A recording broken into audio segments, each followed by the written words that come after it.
Welcome back to the channel, fat boys. Today, I got my boy Jason, IronBorn Rider here. So let's go ahead and hop right into it. Let's do it.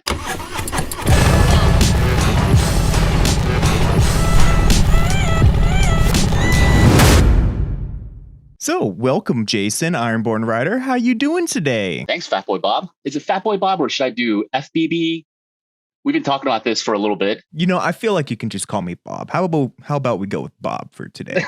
Bob. All right, let's do Bob. So welcome to the channel. The first thing I really want to hear from you is what is your elevator pitch for your channel? Let me hear it. Oh, man. I feel like I should have this nailed down because my background is like sort of marketing and business. And you always talk about, what is your elevator pitch?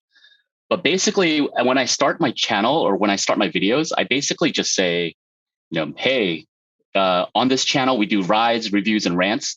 But that's so generic. So my basic 5, let's say 1 minute elevator pitches, I just started riding a couple of years ago, started on a Sportster, was never really into Harleys to begin with, but just fell in love with the Sportster. And then, graduated to a Lowrider S, which I just love today. Just recently got a Grom. So like, if you like those kind of content, if you like the content based around Groms or mainly Lowrider S or Harleys in general, I'm your guy. I love to do, as of late, I love to do, leaks and news and things that Harley's coming out with. That's been a lot of fun. Heck yeah, man. I mean, honestly, you have really gotten me even on the news leak train type of thing that's been going on lately. So I'm anxiously waiting for the 26th to roll around. So that way we're able to truly talk about all the things that are really going to be coming out. Just a few days away. Yeah, man, it's good content. And also, like who doesn't like to play detective every now and then, trying to put together the pieces. I thought your video was genius, actually, like slowing it down and like, blowing it up and like looking at the pixels. I was like, that was so smart. Yeah. Yeah, man, I've been even in contact with a couple people and they've reached out to me, and I can't remember. It's one of the guys you recommended. He talked about my video. It works out at a dealership down in South Carolina. I can't remember his name right now. Ooh. Why can't I remember his name right now? Yeah. But I think if we're talking about the same person, I've been going back and forth with him. But dude, have you checked out his videos? He was also the one that like recently showed off one of his customers' bikes, the Street Bob. It looked so good. Loved all the like blue aesthetics they put on it. It was so nice. Yeah. So my main question really for you, and to get us started off, is what got you started in the world of motorcycling? What got you riding? Oh man. So I consider myself a noob. I don't really know a whole lot. Like generally, I'm not really mechanically inclined either. So I'm not your like install guy or, work in the garage for long hours. But the story goes, I work in Arlington, sort of near the DC area. And my commute is about like an hour. And if you know anything about DC traffic, it's horrible. And so I'm sitting in the car, like basically every day for the last 10 years, an hour each way, like stuck in traffic. I was like, there's gotta be a better way. And especially on nice days. So I'm just like, man, I would love to be outside enjoying the weather. And so I kind of put the two together, but I was always too just like scared of getting into motorcycles. So I slowly started with like a bicycle, right? And an electric skateboard, like had no intention of going into motorcycling at all. And then I was like, okay, I need a little bit more power. So what's the next step from like a bike? Electric bike. And then that kept on graduating, like, okay, what's the most powerful electric bike out there? And I actually found one that did like 60 miles an hour. I was like, this can't be safe. So what's actually safer? And I was talking to a couple of buddies of mine who actually ride motorcycles. And they were like, dude, if you're just going to bike like at 60 miles per hour, just get a motorcycle. Way faster, street legal, just do it. And even then, when I was dipping my toes into it, I started off with like a Kawasaki Z125. And so there was like this long drawn out process. And then I remember one night, my friends invited me to like their group ride, and all of them have Harleys. And I'm on here like with my Z125, and I joined them, and I'm trying to keep up. But like that night was the night that just like the needle went in for me. And I was like, I totally get what this is about. Like just enjoying the ride, being with friends, enjoying nature, just being outside. That was when I just went all in. Eventually got the Iron 883. now to the Lowrider S, and like here I am. How was that jump over from the 125 to the 883? Ooh, that was scary. I remember I had to take the 125 to the dealership to like trade it in and then get the 883. I was scared out of my mind. And I went into, there's a dealership out in Baltimore. And to get there, like the Z125, you can't take the highway. So I'm using back roads, and like it's actually taking me through like these inner roads, inner city Baltimore, which if you know anything about inner city Baltimore, like not the best place to be stuck in. So I was like sweating. So that was an experience in and of itself. I wish I was motovlogging at the time, but like I hadn't gotten into motovlogging by then. When I rode the 883 home, it started downpouring. It just, the whole day was like an adventure in and of itself. So you said you consider yourself a noob. So actually, how long have you really been riding? I will say probably like all the years put together. I don't know if years is the best way to like, cobble together your experience. But in terms of time, I would say 2.5 years. But like total miles, I think I did maybe close to 20,000, maybe. Not a lot. Maybe that average is about like maybe 10,000 miles a year. It's not too bad. Not too shabby. Yeah, I mean, I consider that within the range of normal for a rider. Yeah, I think I'm slowly edging out of like noob territory and going into, I don't know, what's after noob? Like, yeah, intermediate. Still a noob. Yeah, you're going from squid to, yes. He's all right. There you go. There you go. I'm not embarrassed to be outside, like out on the roads. I'll put it that way. So I personally started right before COVID really hit around here. So it really hasn't even been 2 years for me yet. So fellow noobs here, just fellow squids out here, just living life. At least by going by time. So if we're going by miles, I probably have around 80,000 miles underneath my belt right now. Wow, dude, but you ride every day. Like is that how you go to work and stuff? For the most part, but not really right now, just because it's so dangerous out because of like all the ice that's developing and nothing's really like truly going away. And so it's just like it's warming up, it's snowing, and then the snow melts a little bit, so it becomes water, and then it freezes over in the middle of the night. So there's just ice always accumulating. Yeah. Good call.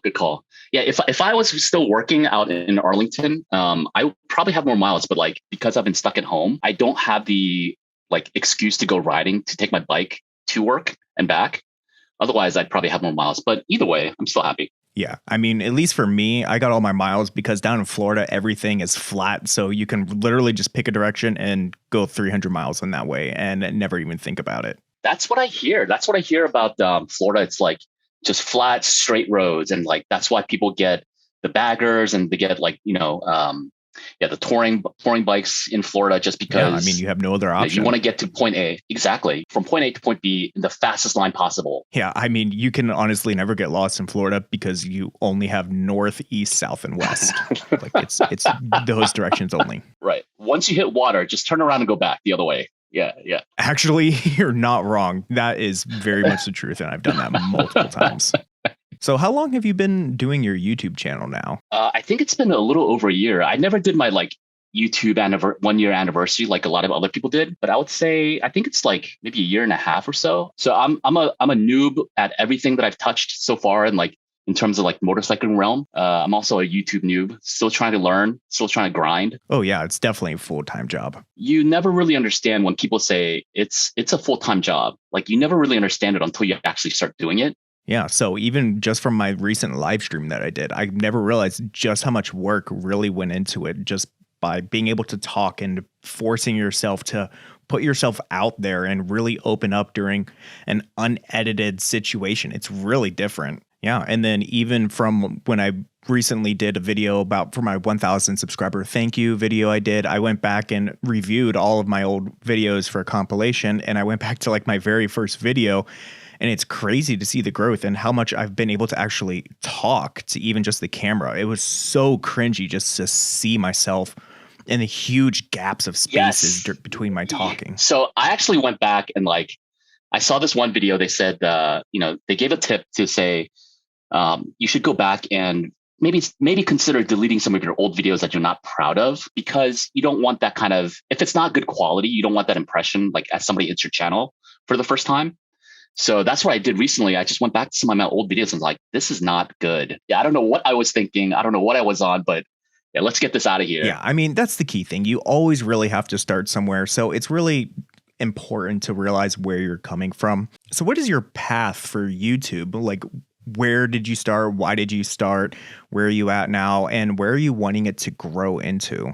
Yeah, I've thought about this. I think about this a lot, actually. So to backtrack a little bit, the place where I work, I was actually in the marketing/advertising department. I was the one managing our influencer sort of like brand advertising department. I was the guy cutting the checks to these influencers. I kid you not, like 18-year-old, 19-year-old kids who can't keep a schedule, who's like just total wishy-washy, just very flippant.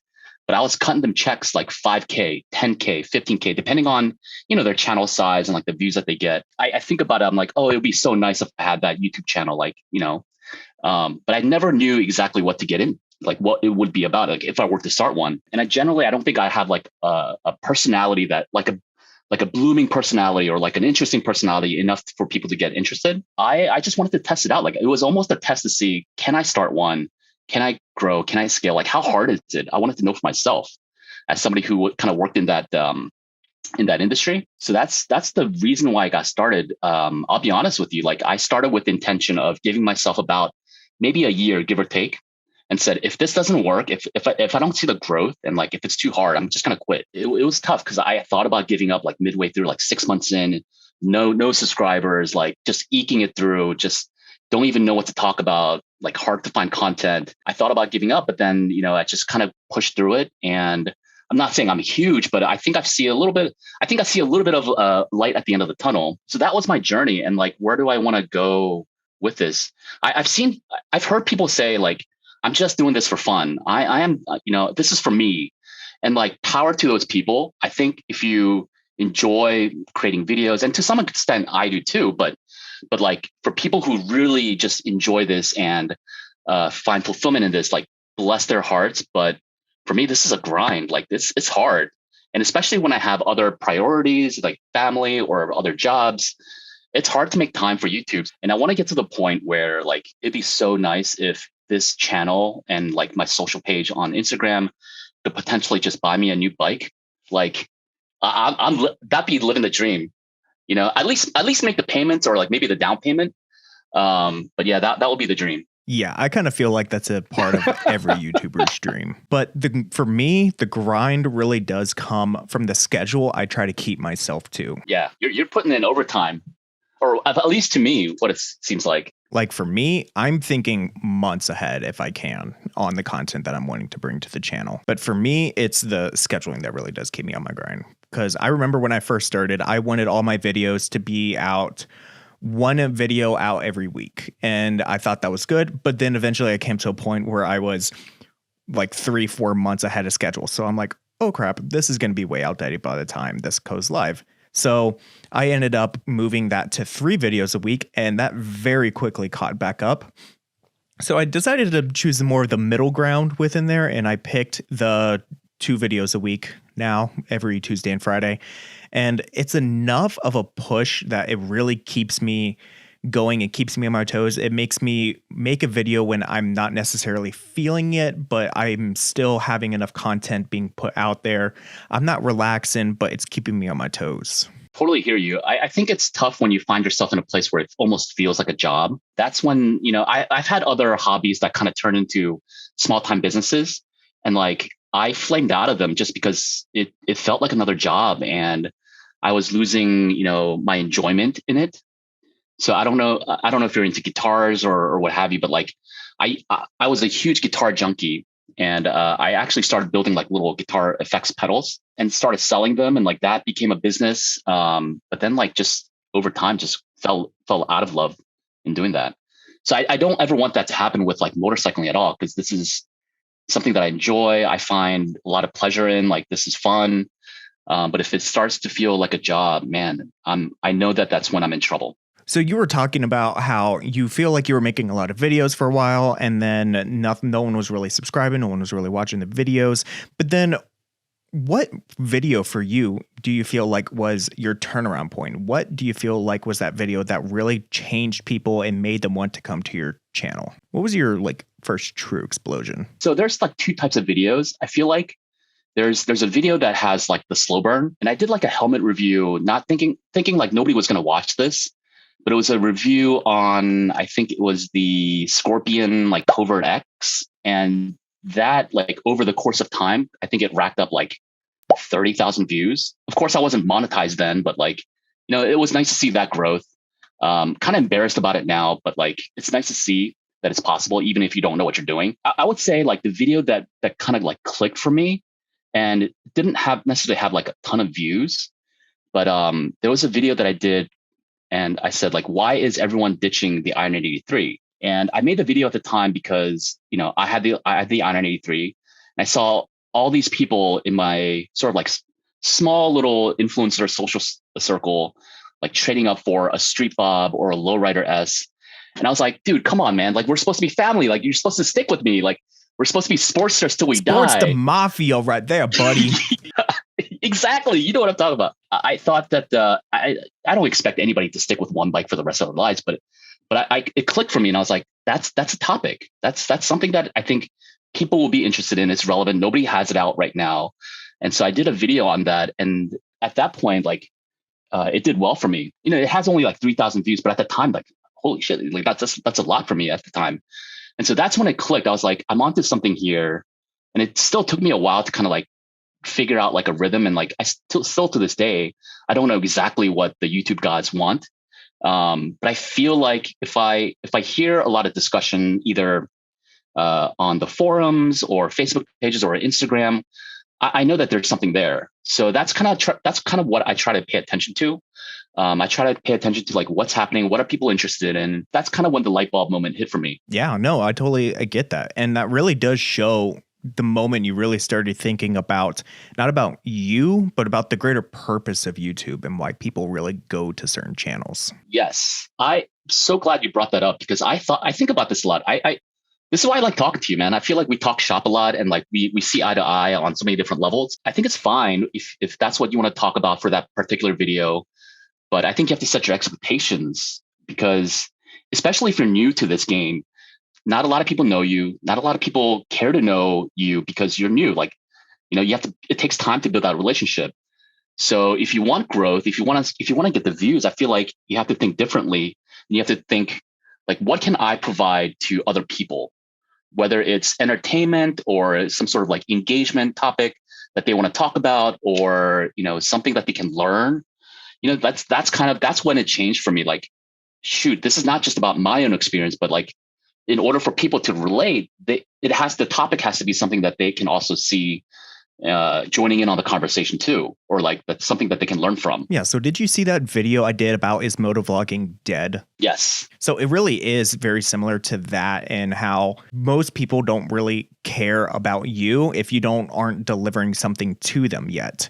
So when they are coming to your channel, they really do want to feel like they're getting something out of it. And then once they feel like they're starting to gather investment out of you, they feel like they're getting something from you, then they're going to start coming around more and more from you, and then they're going to be more interested in you as a person. But they're not going to be interested in a random person behind a camera on their screens.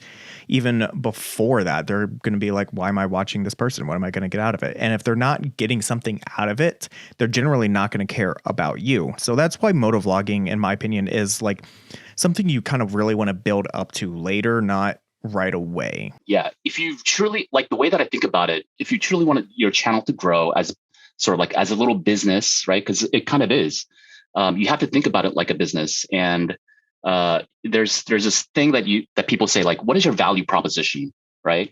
Like, if you're starting a business, they say, what's the value proposition? Like, what's in it for me, basically? And you have to know that right off the bat. So if somebody's coming to your channel, what's in it for them?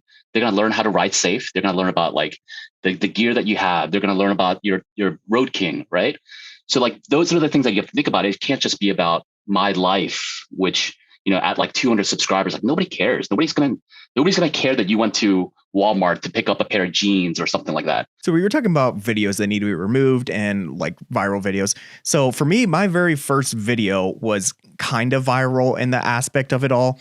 It was very much clickbait. I didn't even have dialogue talking through it. I was literally just recording a ride pretty much. I was at a Harley-Davidson demo day to where I just kind of like rode the new 114 Street Bob and a Lowrider S, and it was clickbait. And I named Harley is selling these. Like it was clickbait. That's all it really was. And so over the course before I took it down, it had about 5,000 views, which isn't bad for literally the very first video you're doing. But then after that, where I really started to see the growth was the 10 reasons why you need a Road King, which was also a lot of fun, but I really did it in the style of Yammy Noob. I mean, Papa Yam, who doesn't love Papa Yam? So I did it in his style as something different, something a little fun. I wanted to do something different for the channel, something just to kind of like tweak my own interests and put some fire underneath me to get me going. I saw some of the comments and I was like, yeah, I think people saw the connection right away, between you and Yammy Noob. And I'll also throw Shade Tree in there. You got a little bit of Shade Tree. So I can see you pulling different styles, which I like, and kind of making it your own, which is kind of cool. And so that's kind of where the YouTube thing comes into play. Like when you first start your channel, you don't really have a style. You don't really have like your own voice. So you're kind of pulling from people, trying to figure out what works for you. And you're trying to find your own voice while you're figuring out the channel. That's kind of why I like pull a little bit from here and here, trying to see what works for me and trying to have some fun with it. And that's all you're really going to do when you first start out your channel. And I feel like I'm still doing that. Like on my Shade Tree impersonations, I'm trying not to do them unless I have a very specific reason why. Like how when I went down the Forgotten Angels camp out, I was going to see him and I was going to hang out with the entire crew. So there was a good reasoning behind that. You have a really good Shade Tree imitation, though. Like it's like a weird blend of like Shade Tree and Macho Man. Kind of a little hint of Macho Man. Yeah. Oh, yeah, I get that. And I think I like that even more now. One of my favorite wrestlers of all time, by the way. Bonesaw. Hey, Freak Show! You're going nowhere! I got you for 3 minutes! 3 minutes of playtime! But for me, the big video that really hit the nail on the coffin for me, that where I really started to have massive growth, was my motorcycle crash video, which as of right now in a month has 34,000 views, which is crazy, even just to me. That goes to show you just like the power of like the YouTube algorithm. Everyone just needs that one video that can kind of just elevate, just overnight almost changes everything for you, So now you're out there like just not wishing that people get into an accident, but like you're trying to videotape everything. Yep, the camera's always on at this point. I wish I would have learned that earlier too, because there's a saying and it's true. Like all the best stuff happens when the camera's off. And like I've had the craziest stuff happen to me, or it's not the craziest, but like just some crazy stuff that happened to me while the GoPro's off. And if I had captured that, man, that would have been gold. So you've talked about how in the past you had a lot of hobbies that you also tried monetizing, getting some revenue out of it. What are some hobbies that you still have now that you're still doing that besides motovlogging and riding motorcycles? Yeah, I mean, that's the biggest one. That's my baby right now. So I'm trying to give it a lot of love and attention. I still do a little bit of guitar pedal building like on the side. And it's funny because the money that I get from that has been funding my YouTube venture, because this stuff costs a lot of money. Gotta get the gear, not including like the motorcycling gear and the bikes themselves. So that's been that. And like in the past, I've also been into like Jordans and sneakers. I quickly found out that there's a whole reselling game happening on with sneakers. Bought a pair of Jordans one time for like 250. Really got lucky. I mean, you have to buy it. It's $250, but I bought it. And then like a month or two later, I sold it for like, I think like over $1,000. And so you just do that. There's like kids out there making hundreds and thousands of dollars, if not millions, off of reselling sneakers. And we're out here trying to, scrape by on pennies per views.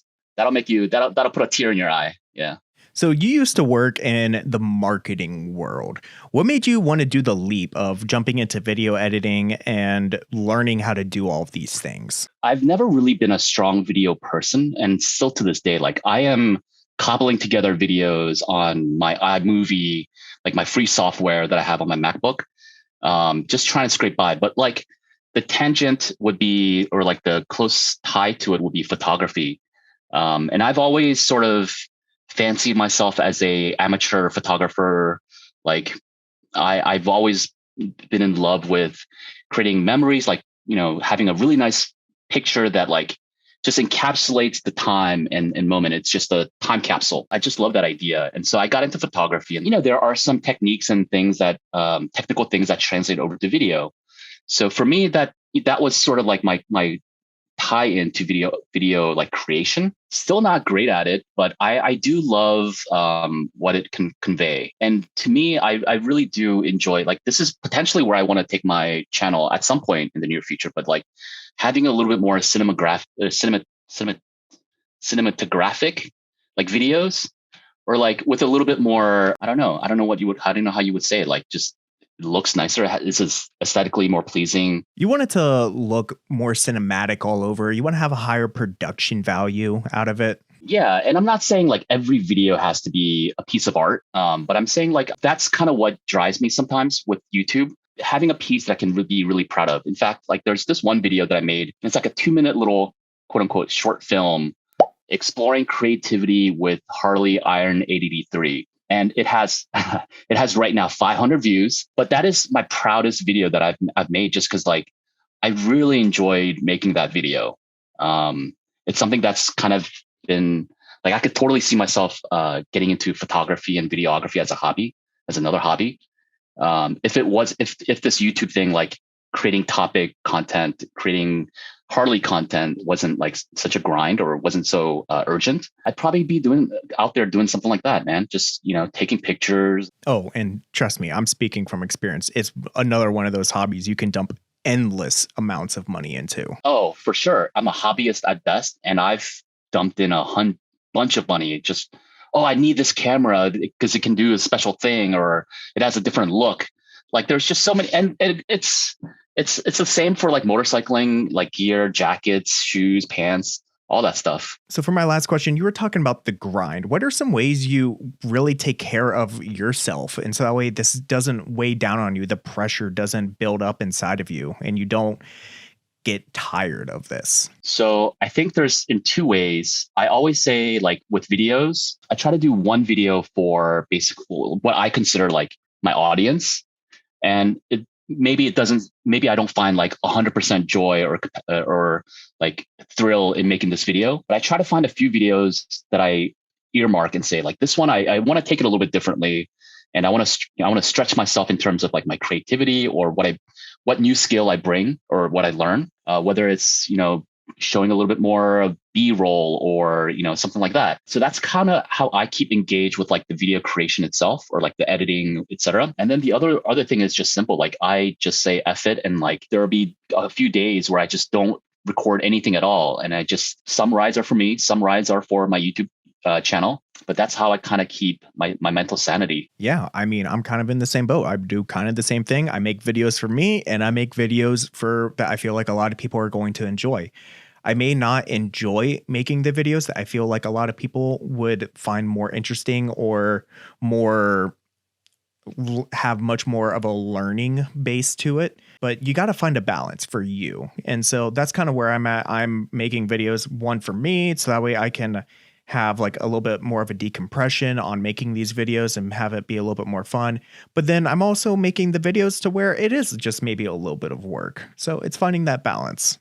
I mean, to be honest, like it doesn't have to be, it just has to be, for me, it just has to be a little bit slightly different.